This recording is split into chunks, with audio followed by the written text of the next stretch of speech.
things that was always read on stage at assemblies were experiences of what upright and moral people Jehovah's Witnesses are.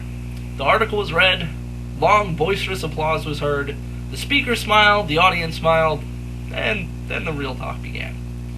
Jehovah's Witnesses, when speaking to people at the door, would mention examples of how Jehovah's Witnesses were moral people to show that they were truly God's chosen people.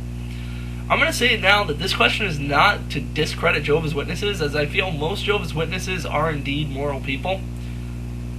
But I think most of the world are moral people. There's only 3% of the Earth's population who are criminals or who have committed crimes. That's actually the problem I have with using the argument that Jehovah's Witnesses are moral people to show that they're God's chosen people. There's no actual evidence showing that they are any more moral than the rest of the world.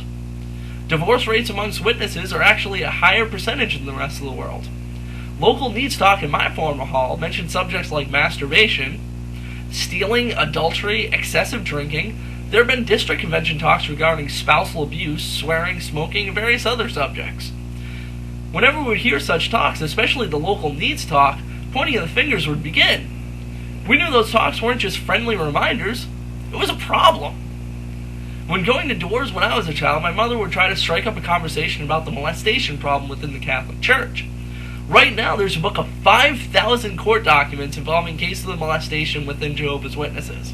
Estimates of molesters from internal files kept in Bethel is around 23,000 different molesters inside Jehovah's Witnesses, which, if you're taking into account the smaller number of witnesses, the molestation problem, percentage-wise, is far greater than the Catholic Church.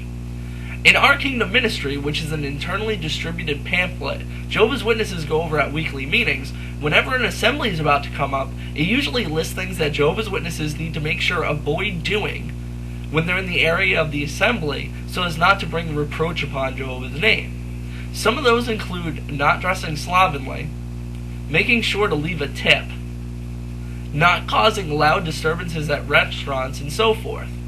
With all these examples, it sounds to me Jehovah's Witnesses experience the same problems as everyone else in the world.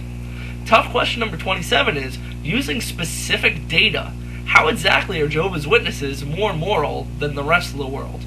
What don't they young kind of majority? Most of the people in the real world, titles have no gun to drive. I understand, you're on the same time, let's do something about the food.